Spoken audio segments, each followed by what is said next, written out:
together. Radio Manu 91 where it's always better. Where it's always better.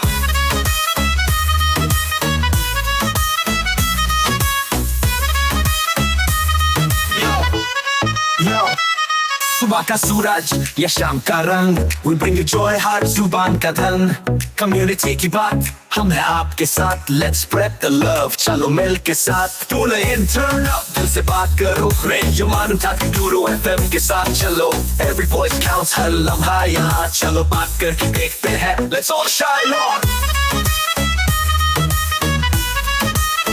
Yo.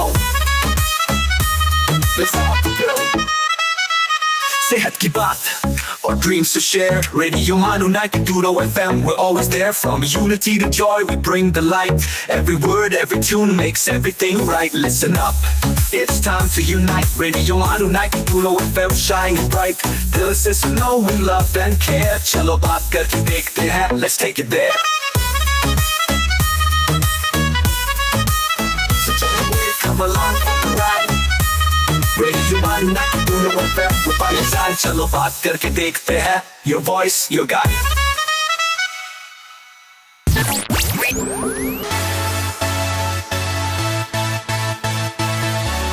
This is Radio Manu 90.0 FM. चलो बात करके देखते हैं.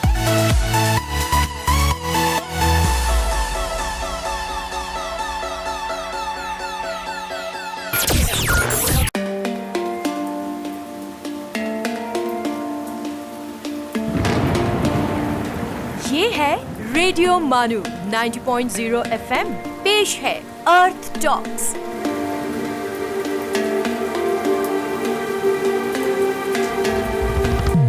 आदाब दोस्तों, अर्थ टॉक के इस शो में आपका वेलकम है, खैर मकदम है. मैं हूं आपका होस्ट एंड दोस्त उबैद. दोस्तों, अर्थ टॉक एक ऐसा शो है जिसमें हम बात करते हैं क्लाइमेट, इन्वायरमेंट और हमारे आसपास के हैबिटेट के बारे में. और इसमें हम बात करते हैं जो नेचुरल क्लाइमेटी है उसके बारे में भी बात करते हैं. और आज ऐसे ही एक लेटेस्ट टॉपिक जो हमारे साथ अभी हाल में हुआ है वायनाड में, उस पर भी हम डिस्कस करेंगे. और जो तहरीकें रही हैं, जो इन्वायरमेंटल मूवमेंट्स रहे हैं, उसके बारे में हम आज डिस्कस करेंगे. तो इन सब बातों पर डिस्कस करने के लिए आज हमारे साथ स्टूडियो में मौजूद हैं प्रोफेसर एस मकबूल अहमद साहब. सर, आपका हमारे इस स्टूडियो में खैर मकदम है. थैंक यू वेरी मच, शुक्रिया. दोस्तों, हाल ही में एक इन्वायरमेंटल मूवमेंट के 50 साल मुकम्मल हो चुके हैं. ये माहौलियाती तहरीक हिंदुस्तान के उत्तराखंड के चमोली डिस्ट्रिक्ट से शुरू हुई थी. दोस्तों, इस तहरीक की शुरुआत मैं आपको बता दूं 23 मार्च 1973 में हुई और इस तहरीक को कामयाब बनाने में कई सारे लोगों की जानें गई. अब तो आप समझ ही गए होंगे कि मैं किस तहरीक के बारे में आपसे गुफ्तगू कर रहा हूँ.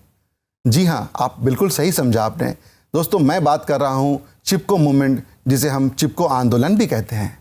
अगर आप इन तहरीकों के रीजंस पर से पर्दा उठाने की कोशिश करेंगे तो आपको 30 जुलाई की रात केरला के वायनाड में होने वाले लैंडस्लाइड के वो दिलखराश मनाजिर और वो दिलखराश वाक़े की गूंज सुनाई देगी जिसने पूरे हिंदुस्तान के लोगों को सकते में डाल दिया था. इस खूबसूरत ज़मीन पर फितरत के साथ इंसानी छेड़छाड़ का जीता जागता सबूत है. इन्हीं माहौलियाती वाक़यात के मद्देनज़र हिंदुस्तान में माहौलियाती तहरीकों ने जन्म लिया. और आज ऐसे ही जो माहौलियाती तहरीक हमारे हिंदुस्तान में पैदा हुए उसके बारे में हम बात करेंगे. और जो नेचुरल क्लाइमेटीज़ जो हुई है उसके बारे में भी हम डिस्कस करेंगे. इन सब बातों पर बात करने के लिए हमारे साथ स्टूडियो में मौजूद है प्रोफेसर एस मकबूल अहमद साहब. सर, आपका इस स्टूडियो में खैर मकदम है. डॉक्टर साहब, सबसे पहले मैं आपसे ये जानना चाहूँगा कि जो जितने भी इन्वायरमेंटल मूवमेंट्स रहे हैं इन्वायरमेंट को बचाने के लिए और जो हमारा जल, ज़मीन और जंगल है इसकी हिफाजत करने के लिए जो इस तरह के मूवमेंट उठे हैं, इसके बारे में थोड़ा हमें आप बताइए. जी देखिए, ये बहुत बुनियादी सवाल है उबैद भाई कि एनवायरनमेंट की तहफ़्फ़ुज़ के लिए यानी माहौलियाती तहफ़्फ़ुज़ के लिए जो मूवमेंट्स, तहरीकें जो शुरू हुए हैं, एनवायरमेंटल मूवमेंट्स कहा जाता है. जी जी.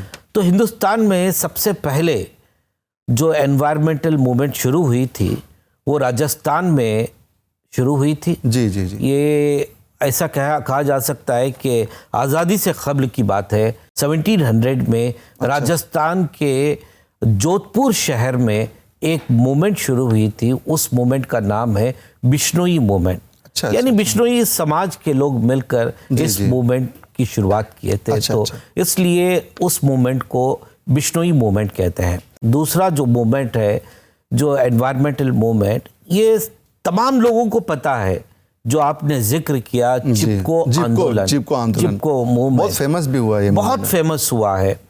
ये मेरे ख्याल से आप जब बता रहे थे तो इसको थोड़ा सा मैं तरमीम कर दूं। ये 26 मार्च 1970। अच्छा, 26 मार्च से स्टार्ट हुआ। जी जी। I think it is not 23 March, 26 March 26 March से 1973 से शुरू हुआ। जी हाँ। जी, जी। चिपको आंदोलन जो है गढ़वाल डिस्ट्रिक्ट उत्तराखंड से शुरू हुई थी। जी जी। और उसके बाद एक और मूवमेंट 1978 में साइलेंट वैली मूवमेंट शुरू हुई। अच्छा अच्छा। Silent valley movement, silent valley तो केरला में है, मौजूद है। जी, जी, जी। तो वहाँ पर एनवायरनमेंट की तहफ़्फ़ुज़ के लिए एक मूवमेंट चला था, उस मूवमेंट को साइलेंट वैली मूवमेंट कहते हैं। जी जी। तो 1973 के बाद 1978 मूवमेंट हुआ। उसके बाद चिपको मूवमेंट को देखते देखते कर्नाटक में 1983 में एक मूवमेंट शुरू हुआ, उसको एपिको मूवमेंट कहते हैं। अच्छा। यानी Appiko it is duplication of Chipko movement. जैसा अच्छा। चिपको मतलब क्या है, एम्ब्रेस करना, दरख्त को, पेड़ को अतराफ जो है चिपक जाते थे, तो हगिंग कहते हैं उसको अंग्रेजी में। तो इसको जो है कन्नड़ा में जो है एपिको कहते हैं। एपिको। तो इसलिए वहाँ पर ये जो मूवमेंट शुरू हुआ था उसको एपिको मूवमेंट कहते हैं। और आखिर में एक और मूवमेंट 1985 में जो है मध्य प्रदेश में हुआ था, नर्मदा बचाओ आंदोलन। ये भी बहुत फेमस हुआ। बहुत बिल्कुल सारे सही फरमाया आपने, ये बहुत फेमस हुआ, जिसमें जो है क्या नाम, मेधा पाटकर जी का नाम आता है ना। मेधा पाटकर भी हैं और साथ साथ बाबा आमटे भी इस जी, पे बाबा, रोल अदा कर रहे जी। थे, हिस्सा लिए थे। जी जी। लेकिन एक और इम्पोर्टेंट मैं बात आपको बता दूं जी। कि जितने भी तहरीकें हुए हैं, जितने भी मूवमेंट्स हुए हैं एनवायरमेंट रिलेटेड, इन तमाम में वुमेन का रोल रहा। अच्छा, वो सबसे आगे रहे हैं। बिल्कुल, ये बहुत बड़ी बात है कि इसलिए कहा जाता है कि एको फेमिनिस्ट मूवमेंट। अच्छा। इसलिए इन मूवमेंट्स को, स्पेशली जो आपका चिपको मूवमेंट, तो एको फेमिनिस्ट मूवमेंट है। अच्छा, वहाँ अच्छा। पर तो पूरे सारे के सारे वुमेन्स का पार्टिसिपेट, पूरी महिलाएं आगे थी उसमें। महिलाएं आगी थी।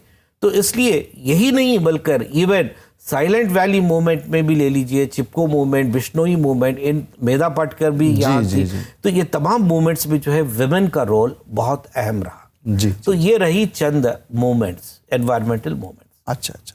डॉक्टर साहब, हिंदुस्तान में जितने भी माहौलियाती तहरीकें हैं, उनमें से चिपको मूवमेंट बहुत फेमस हुआ, इसके बारे में हम लोग जानते भी हैं। इसके अलावा मैं आपसे बिश्नोई मूवमेंट और साइलेंट वैली मूवमेंट के बारे में थोड़ा और तफसील जानना चाहूँगा। ये किस तरह के मूवमेंट रहे हैं? जी, ये देखिए, बिश्नोई मूवमेंट, जैसा मैं आपको अभी थोड़ी देर पहले बताया था कि ये आज़ादी से कब्ल का मूवमेंट था, इसलिए इतना पब्लिसिटी नहीं हुई थी। लेकिन शुरुआत यहीं से हुई है। जी जी जी। जो तहरीकें जो भी हुए हैं एनवायरमेंटल मूवमेंट की शुरुआत जो है 1700 के बिश्नोई मूवमेंट से शुरू हुई, लेकिन ये तूल कब पकड़ी है, सिर्फ चिपको मूवमेंट के बाद ही।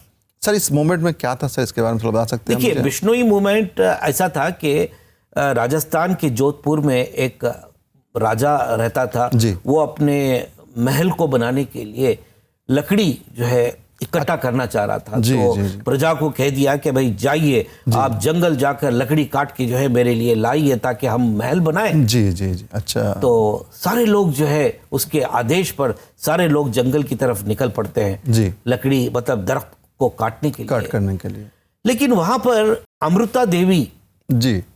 एक बहुत फेमस वुमेन थी, लेडी थी। अच्छा। वो क्या करी कि अपने साथियों को लेकर, कई सारे वुमेन्स को लेकर, यानी औरतों को लेकर दरख्त के अतराफ चिपक गए। कहने लगे कि ये जो है हमारा लाइवलीहुड है, अगर आप दरख्तों को काटेंगे हमारा जीना दुश्वार हो जाएगा। बिल्कुल सही। तो इस तरह से सारे के सारे जो लेडीज थे, वुमेन्स थे, ये दरख्तों को चिपक गए, यानी एम्ब्रेस कर लिए। तो लेकिन राजा का वो तो आदेश था। आदेश। तो लोग कहने लगे देखिए हम तो काटेंगे ही पेड़।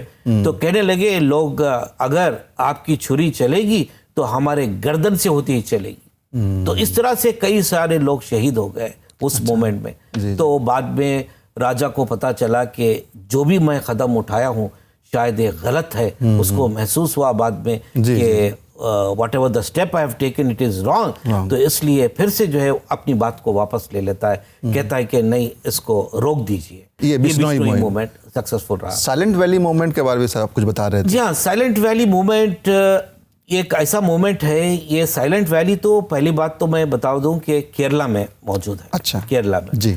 और साइलेंट वैली के अंदर, यानी इस वैली के अंदर एक रिवर बहती है जी, उस रिवर का नाम है कुंतीपुजा रिवर।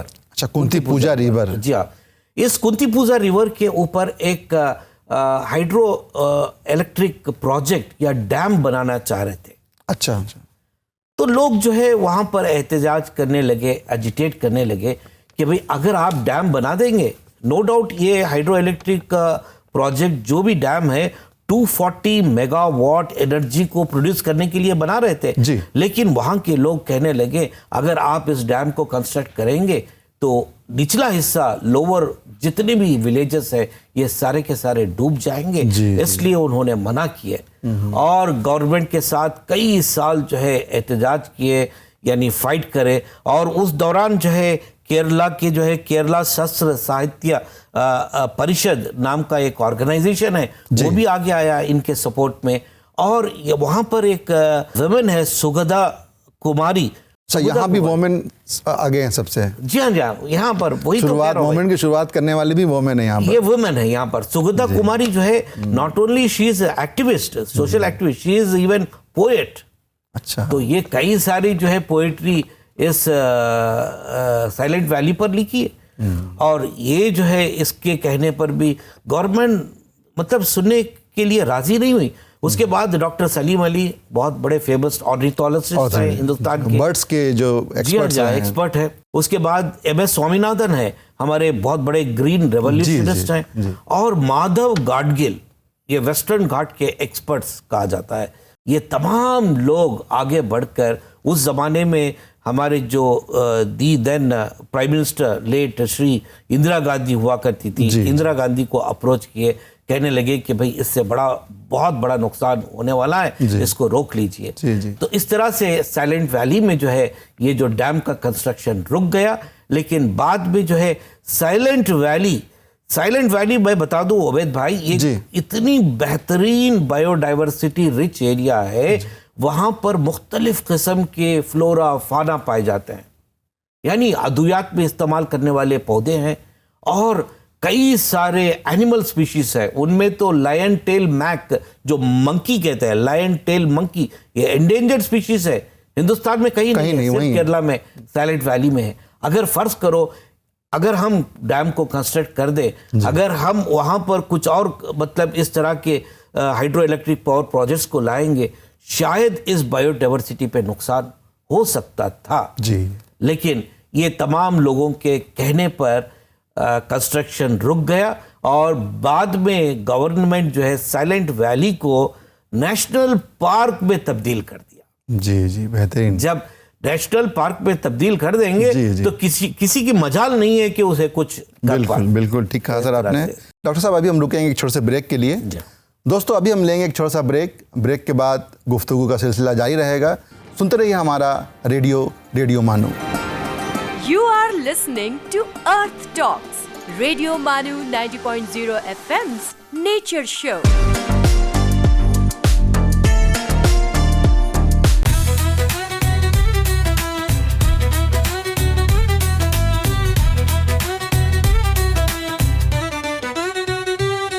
ये है रेडियो मानू, एक community radio station. So join the wave, come along for the ride. Radio Manu 90.0 FM, we're by your side. चलो बात करके देखते हैं. Your voice, your guide.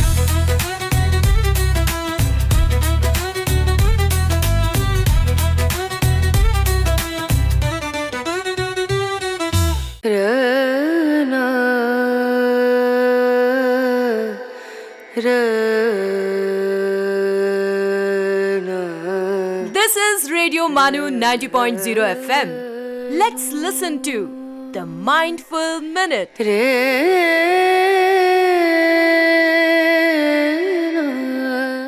Hari भाऊ उपाध्याय कहते हैं, असत्य फूस के ढेर की तरह है, असत्य फूस के ढेर की तरह है, सत्य की एक चिंगारी भी उसे भस्म कर देती है।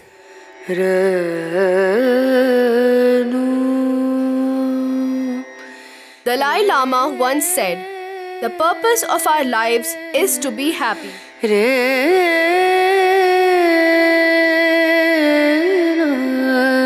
आला दिमाग के 100 हाथ होते हैं, रूसी कहावत। ये है रेडियो मानू 90.0 FM।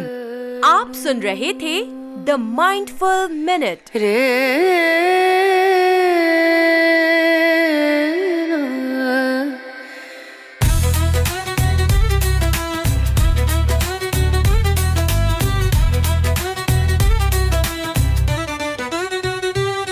सेल्स, मार्केटिंग और ब्रांड प्रमोशंस के लिए हमसे राब्ता करें radiomanu@manu.edu.in पर। So join the wave, come along for the ride. Radio Manu 90.0 FM, we're by your side. चलो बात करके देखते हैं। Your voice, your guide.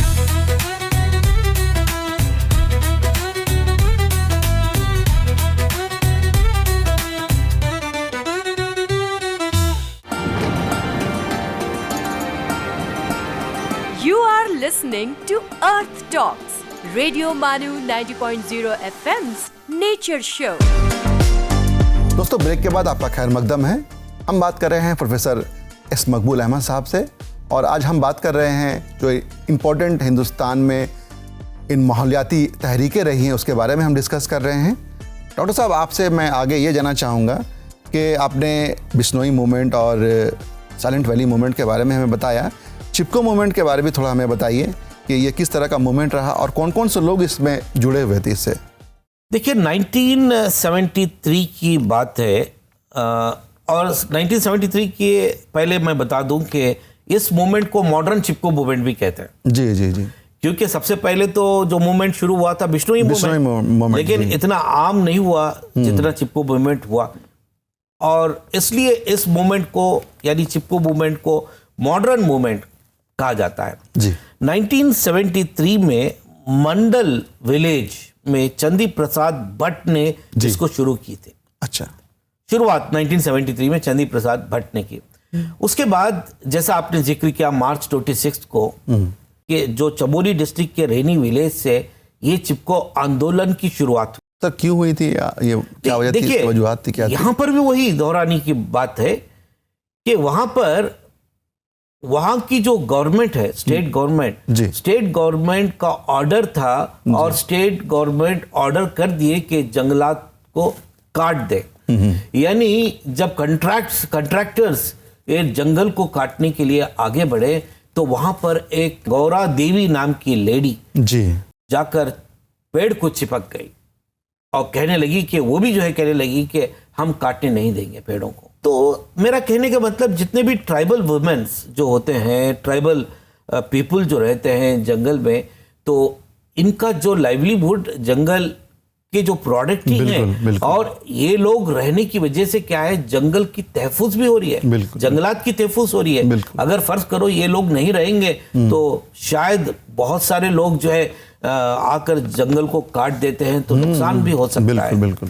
तो इस तरह 1973-74 में भी ये मूवमेंट थोड़ा सा तूल पकड़ा। उसके बाद 1980 में गवर्नमेंट को खुद एहसास हुआ कि भाई शायद ये जो जंगल का इम्पोर्टेंस, फॉरेस्ट का इम्पोर्टेंस बहुत ज़्यादा है। इसी के ज़िम्न में हिंदुस्तान में कई सारे एक्ट अमल में आए, जैसे कि एनवायरमेंटल एक्ट होते हैं ना, कई सारे एनवायरमेंटल एक्ट हैं। एनवायरमेंटल एक्ट में फॉरेस्ट एक्ट है, वाटर सेस एक्ट है, वाटर एक्ट है, एनवायरमेंटल एक्ट है, वाइल्ड लाइफ एक्ट है, ये तमाम जो है ना। अच्छा, इसके बाद ही जो है फॉरेस्ट एक्ट भी अमल में आया।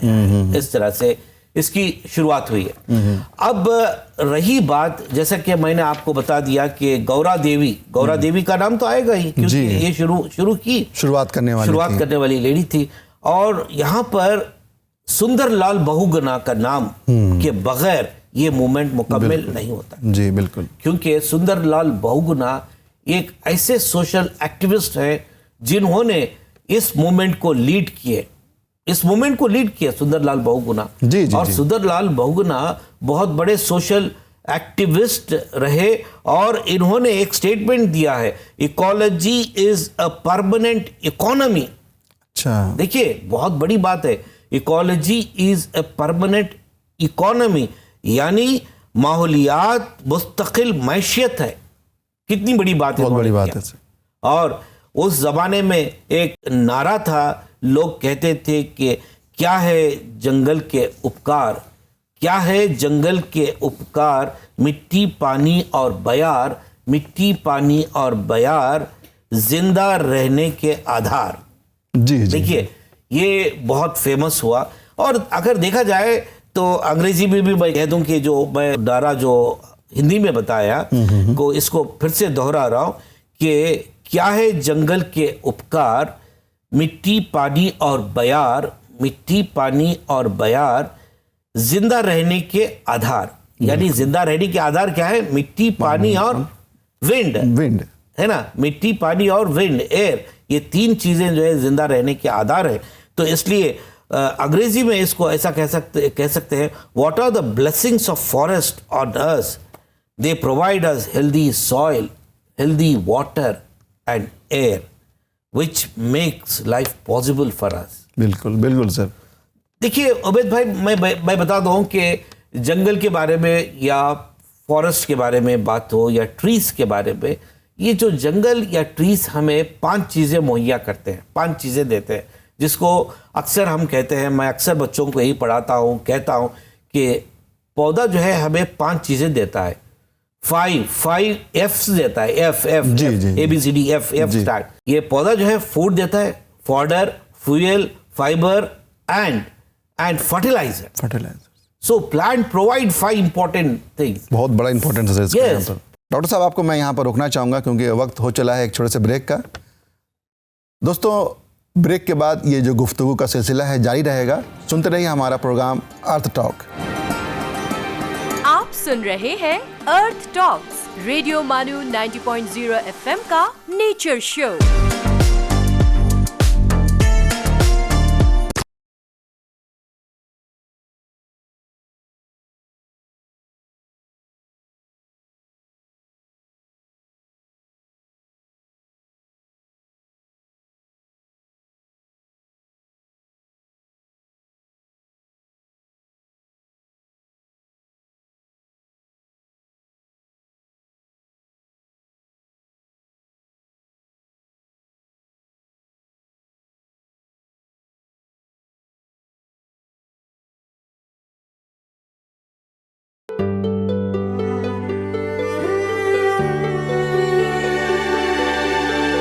आइए अब सुनते हैं अर्ज किया है। आदाब, मैं हूं डॉक्टर हशमत और आप सुन रहे हैं अर्ज किया है। अर्ज किया है में आज हम गुफ्तगू करेंगे अमीर मीनाई की।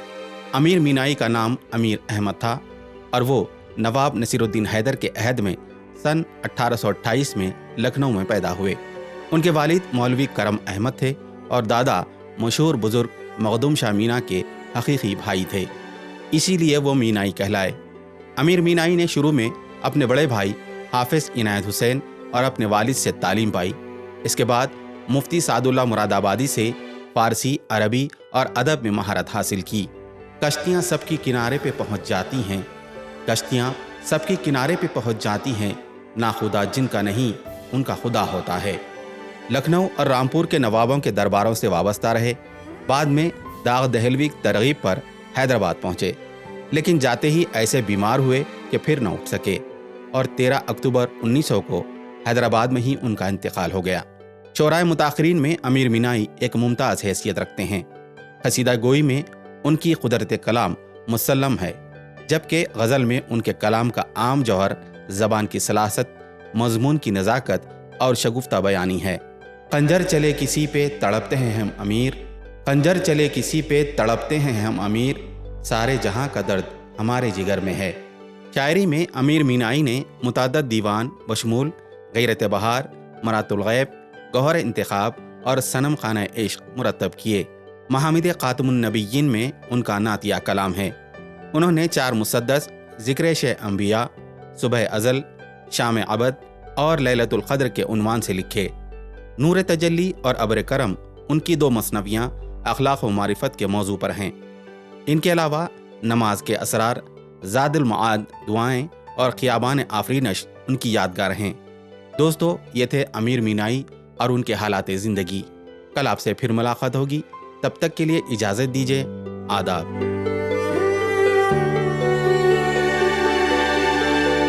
You were listening to अर्ज किया है।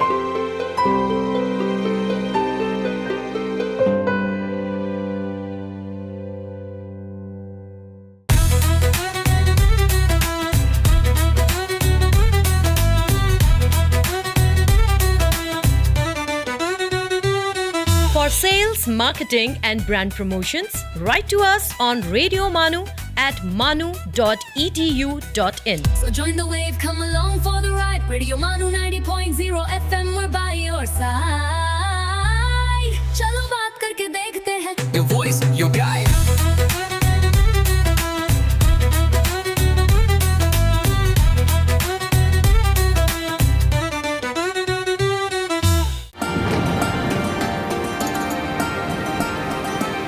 आप सुन रहे हैं अर्थ टॉक्स, रेडियो मानू 90.0 एफएम का नेचर शो। दोस्तों, ब्रेक के बाद आपका खैर मकदम है। हम बात कर रहे हैं प्रोफेसर एस मकबूल अहमद साहब से। सर, आप ये जो पेड़ पौधे होते हैं वो हमें 5F देते हैं, उसके बारे में आप कुछ बता रहे थे, उसके बारे में थोड़ा आप तफसील से बताइए। 5F मतलब अंग्रेजी लेटर जो ABCDEF का F है। तो 5 चीजें मुहैया करते हैं पौधे।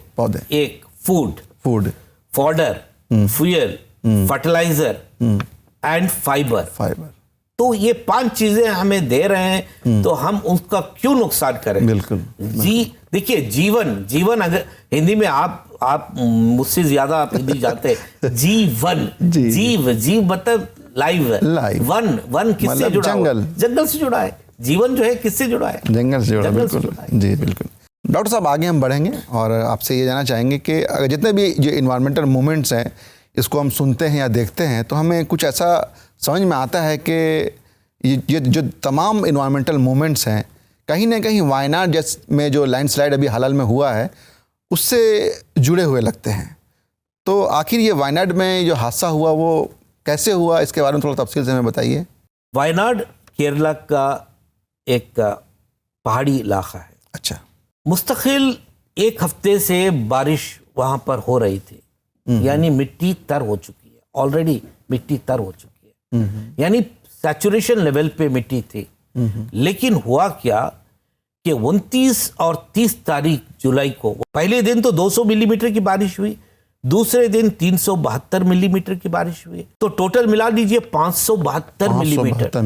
48 घंटों में 572 मिलीमीटर की बारिश हुई, जिसकी वजह से वहां का जो इलाका है, यानी पथरीला इलाका, पहाड़ी इलाका, मिट्टी तो ऑलरेडी तर हो चुकी थी। वो जो है लैंडस्लाइड, बहुत बड़ा लैंडस्लाइड, यानी 30 तारीख को, यानी सुबह 2 बजे टाउन है, गांव है, मुंडक्कल गांव में बहुत बड़ा लैंडस्लाइड होता है। और इस लैंडस्लाइड्स में बड़े बड़े पत्थर और मिट्टी पानी के साथ बहते हुए चूरलमाला नाम के गांव को मतलब दफन करते हुए वहां पर भी उसको पानी, यानी पानी, मिट्टी को और इस तरह से कई सारा डेब्रिस मटेरियल को लेते हुए ये चूरलमाला शहर में 4 बजे सुबह पहुंचता है। तो देखिए, सुबह 2 बजे जो है लैंडस्लाइड एक हुआ ऊपर और दूसरा लैंडस्लाइड चूरलमाला में हुआ। तो इस तरह से वहां पर मुझे लगता है 2 या 3 बड़े बड़े लैंडस्लाइड्स हुए हैं, जिस लैंडस्लाइड्स में मिट्टी जो है सारे घरों को मतलब बहते हुए ले चलती है और पूरी तरह से दफन कर देती है। यानी लोगों की मौत 300 से ज्यादा आंकड़ा है और कई सारे 600 लोग कहते हैं कि लापता हैं। तो इस तरह से एक रिवर है, चेलियार नाम की रिवर, और बताया जाता है कि चेलियार रिवर में जो है लाशें तैरते हुए नजर आई हैं। ये जो मंजर मुझे लगता है कि हिंदुस्तान में जो है इस तरह का डिजास्टर कभी वाक़ई नहीं हुआ होगा। 2018 से पहले यानी केरला में इस तरह के वाक़यात हुए हैं, लेकिन 2018 के बाद इस तरह जो लैंडस्लाइड हुआ है ये बहुत बड़ा माना जाता है। जी जी तो इससे बहुत बड़ा नुकसान हुआ है, जान माल सब कुछ नुकसान हुआ है। जी। देखिए, एक छोटी सी बात बताता हूँ। जिंदगी भर आदमी जो है मेहनत करके कमाता है तो आखिर एक अपना घर खुद बना लेता है, तो एक मिनटों में, चंद सेकंड में जो है जब उसका घर पूरा जो है उजड़ जाता है तो सोचिए कि इंसान कहाँ फिर से दोबारा जिंदगी बसर कर सकता है। बिल्कुल सही कहा सर।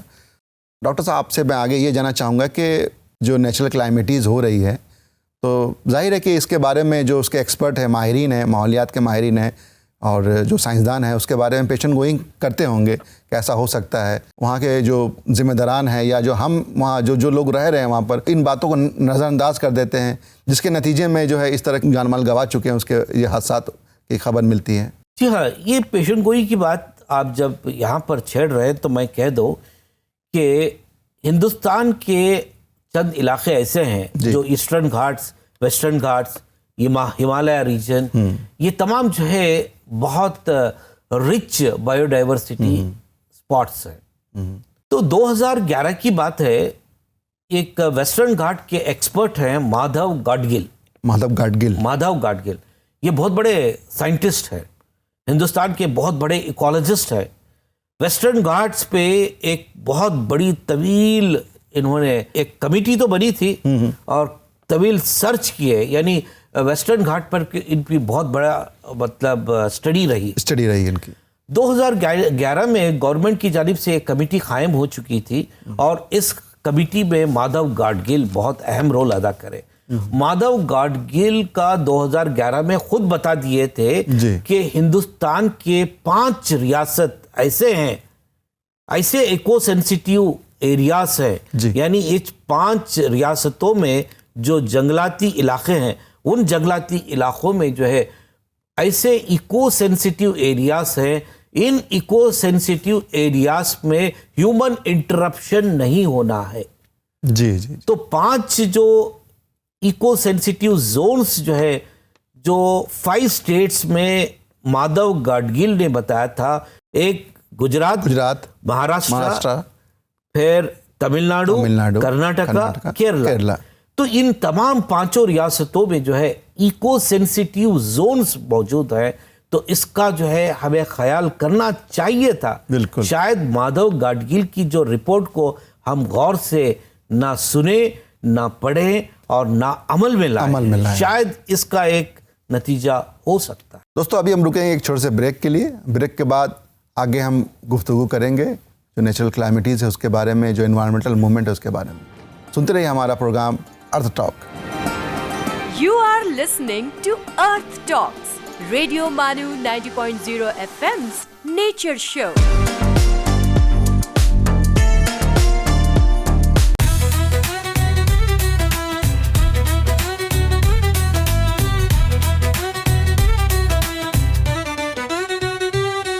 ये है रेडियो मानू, एक community radio station. So join the wave, come along for the ride. Radio Manu 90.0 FM, we're by your side. चलो बात करके देखते हैं. Your voice, your guide.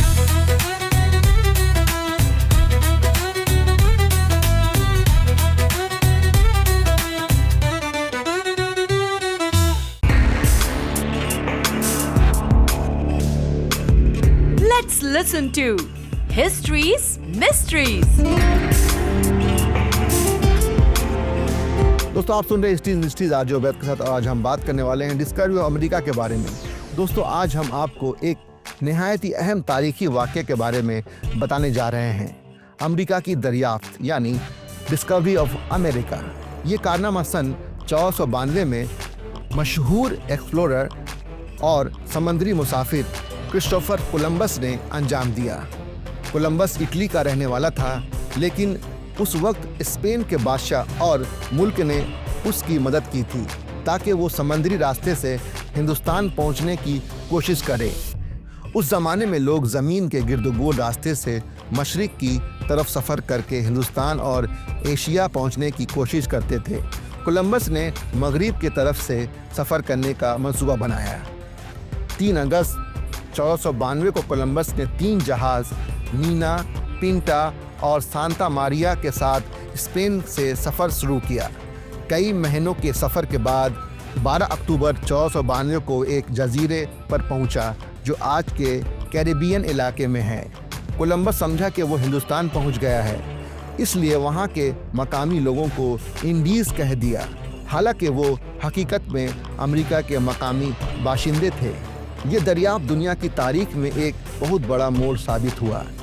इसके बाद यूरोपीय ताकतों ने अमेरिका में बस्तियां बसाईं, तिजारत शुरू हुई और नई तहजीबों का आपस में मेल जोल हुआ, मगर साथ ही मकामी लोगों के लिए ये वक्त मुश्किलात और गुलामी का भी आगाज़ था।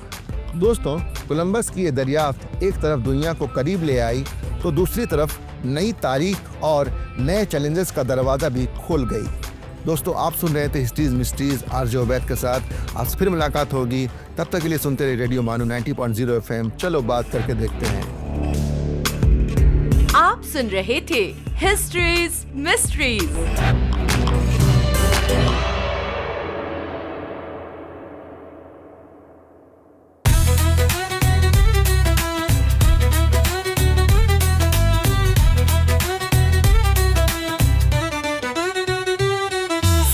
मार्केटिंग और ब्रांड प्रमोशंस के लिए हमसे राब्ता करें radiomanu@manu.edu.in पर। So join the wave, come along for the ride. Radio Manu 90.0 FM, we're by your side. चलो बात करके देखते हैं। Your voice, your guide.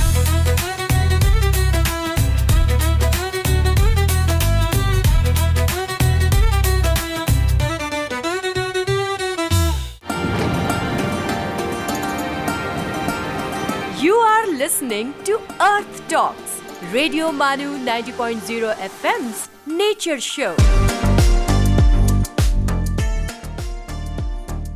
Earth talk के इस शो में आपका दोबारा से वेलकम है। हम बात कर रहे हैं जो जितने भी इन्वायरमेंटल मूवमेंट्स रहे हैं उसके बारे में, और हमारे साथ स्टूडियो में मौजूद है प्रोफेसर एस मकबूल अहमद साहब। सर, आपसे आगे मैं ये जानना चाहूँगा कि जो इको सेंसिटिव एरियाज़ हैं ये क्या होते हैं? The government has protected certain areas जी, which are designated as eco-sensitive areas.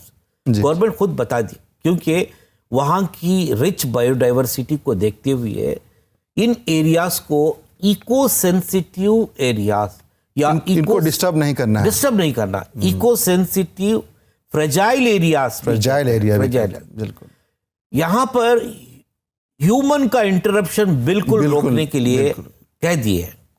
यानी कमर्शियल, वहाँ पर कमर्शियल माइनिंग नहीं होना है जी। या तो किसी किस्म का इलेक्ट्रो प्रोजेक्ट यानी जो डैम्स का कंस्ट्रक्शन नहीं होना है, डिफॉरेस्टेशन नहीं होना है और रोड्स के कंस्ट्रक्शंस नहीं होना है। लेकिन उसके बावजूद जो है इन एरियाज में ये तमाम जो है इंटरफेरेंस, ये तमाम जो है फैक्टर अमल में आ रहे थे। अभी भी आज के तारीख में जो है गवर्नमेंट की पॉलिसीज, जितनी भी पॉलिसीज हैं, ये पूरी तरह से इम्प्लीमेंट नहीं हो पा रहे हैं। शायद मुझे लगता है कि ये अगरचे हर जगह पर ये पूरी तरह से इम्प्लीमेंट हो जाए तो शायद इस तरह के हादिसात से बच सकते हैं। बिल्कुल बिल्कुल ठीक कहा सर आपने। सर, आपने बहुत उम्दा और बहुत ही जो है अच्छी इन्फॉर्मेशन हमें इस ताल्लुक़ से दी है। और आखिर में आपसे मैं ये जानना चाहूँगा, या आपसे जो हमारे जो सामीन जो सुन रहे हैं या प्रोग्राम, उनको आप क्या पैगाम देना चाहेंगे? हम बार बार जो है क्लाइमेट चेंज की बात करते हैं, क्लाइमेट चेंज का असर हिंदुस्तान में ही नहीं बल्कि सारी दुनिया में देखने को मिल रहा है। जी बिल्कुल। आज के तारीख में आप देखिए, फॉरेस्ट फायर्स हो रहे हैं, कहीं पर जंगलात जल रहे हैं जी, और टेम्परेचर इतना बढ़ रहा, बिल्कुल बहुत ज़्यादा 50-60 डिग्री सेल्सियस पहुंच रहा, और बारिश जो हो रही है मूसलाधार बारिश हो रही है। बिल्कुल। तो मेरा कहना है कि ग्लेशियर्स का पिघलना, ज़मीन का दर्जे हरारत बढ़ना, बारिश का ज़्यादा होना, क़हत का बढ़ना, मौसमी तब्दीलियाँ जो हो रही हैं, ये तमाम क्लाइमेट चेंज की वजह से हो रही। ये हकीकत है। बिल्कुल। ये सच्चाई है, इसको कोई झुटला नहीं सकता है। हाल ही में जो वायनाड में जो हादसा हुआ वायनाड में, जी। है, इससे चंद दिन कबल जी। एक बहुत बड़ा लैंडस्लाइड इथोपिया में भी हुआ था। अच्छा। और हाल ही में आप एक और हादसा भी सुने होंगे, अप्रैल की मैं बात कर रहा हूँ, क्या कहते हैं, यूनाइटेड अरब एमिरेट्स के जो दुबई शहर है, जी। दुबई में जो है मूसलाधार बारिश हुई। सिर्फ 24 घंटे में जो है 200 से 350, बाज इलाकों में 350 मिलीमीटर की बारिश हुई। पूरा का पूरा दुबई तबाह हो चुका है, जान माल का नुकसान हुआ है। जी। तो दुबई में आपको देखने को मिला। और हाल ही में गुज़िश्ता 1-2 महीने की बात है, हज में जो लोग गए थे, हाँ, वहां पर तकरीबन 1200-1300 लोगों की मौत हुई। यानी इतनी गर्मी बढ़ गई, हीट वेव्स से वजह हुई। तो ये ओवरऑल मैं ये कह सकता हूँ, ये तमाम सामाईन को, नाजरीन को यही बताना चाह रहा हूँ, क्लाइमेट चेंज के असरात, यानी इसके जो क्या कहते हैं इफेक्ट्स हमें देखने को मिल रहे हैं। हिंदुस्तान में नहीं, सारी दुनिया में देखने को मिल रहे हैं। हिंदुस्तान में। और protecting the environment is not just responsibility, it is the duty of every citizen. बिल्कुल सही कहा था आपने, है ना। ये प्रोटेक्टिंग एनवायरमेंट, ये जो है, it is not responsibility of every citizen, it is the duty of every citizen. I would like to say it is our duty towards our planet, to ourselves and also to our future generation. Thank you sir, thank you so much. तो doctor साहब, आपका बहुत बहुत शुक्रिया। आज आपने बहुत ही मालूमाती जो जानकारी हमें दी है, और मुझे इस पे काफ़ी उम्मीद है कि जो आपने इन्फॉर्मेशन हमें दिया है उससे काफ़ी लोगों को फ़ायदा भी होगा, और लोगों में जो एक जागरूकता है इन्वायरमेंट के प्रति वो भी जो है वो होगी। और जैसा कि आपने शुरुआत से बताया कि किस तरह के जो है इन्वायरमेंटल जो मूवमेंट्स रहे हैं, उसमें जो महिलाएं हैं, जो वुमेंस हैं, वो अलमबरदार रही हैं, किस तरह से उन्होंने जो है पूरे मूवमेंट्स को जो है लीड किया, चलाया। उसके बाद आखिरी में आपने बताया कि वायनाड में किस तरह से जो है नज़रअंदाज किया गया जो है जो इन्वायरमेंट की जो है उन सब बातों को, तो उसकी वजह से जो है वहाँ पर ये सब चीज़ें हुई। और आखिर में आपने बताया कि किस तरह से हम सब लोगों का एक फ़र्ज़ है, हम सब लोगों की रिस्पॉन्सिबिलिटी है कि हम जो इकोलॉजी है उसको बचा के चलें और उसके लिए लोगों को जागरूक भी करें। दोस्तों, आज के इस प्रोग्राम में फ़िलहाल इतना ही। अगले प्रोग्राम में आपसे फिर मुलाकात होगी और हम बात करेंगे किसी और इन्वायरमेंटल इशू के बारे में। तब तक के लिए मुझे और पूरी टीम को हमारी दीजिए इजाज़त। आदाब। You were listening to Earth Talks on Radio Manu 90.0 FM. चलो बात करके देखते हैं।